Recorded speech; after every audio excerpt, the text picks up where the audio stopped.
তারেক রহমানের আগমনে বাংলাদেশের সারা 22 কোটি মানুষের জনতা আজকে আমরা গর্বিত। আজকে আমাদের থেকে কেন কী যে মনে হচ্ছে, যেন ঈদের দিন মনে হচ্ছে। এই গর্বিত এক দেশ নায়ক শহীদ প্রেসিডেন্ট জিয়াউর রহমানের সুযোগ্য সন্তান, শহীদ প্রেসিডেন্ট জিয়াউর রহমানের সুযোগ্য সন্তান মোহাম্মদ তারেক রহমানের আগমন আমরা আনন্দিত। ইনশাল্লাহ আপনারা সবাই খুশি হবেন, এই আশা দোয়া ব্যক্ত করে আমরা আমাদের শুভকামনা করি।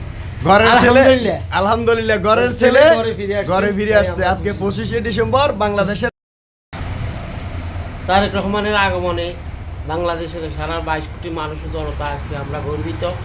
আজকে আমাদের থেকে কেন কী যে মনে হচ্ছে, যেন ঈদের দিন মনে হচ্ছে। এই গর্বিত এক দেশ নায়ক শহীদ প্রেসিডেন্ট জিয়াউর রহমানের সুযোগ্য সন্তান, শহীদ প্রেসিডেন্ট জিয়াউর রহমানের সুযোগ্য সন্তান মোহাম্মদ তারেক রহমানের আগমন আমরা আনন্দিত। ইনশাল্লাহ আপনারা সবাই খুশি হবেন, এই আশা দোয়া ব্যক্ত করে আমরা আমাদের শুভকামনা করি। ঘরের ছেলে আলহামদুলিল্লাহ। আলহামদুলিল্লাহ, ঘরের ছেলে ঘরে ফিরে আসছে। ঘরে ফিরে আসছে। আজকে 25শে ডিসেম্বর বাংলাদেশের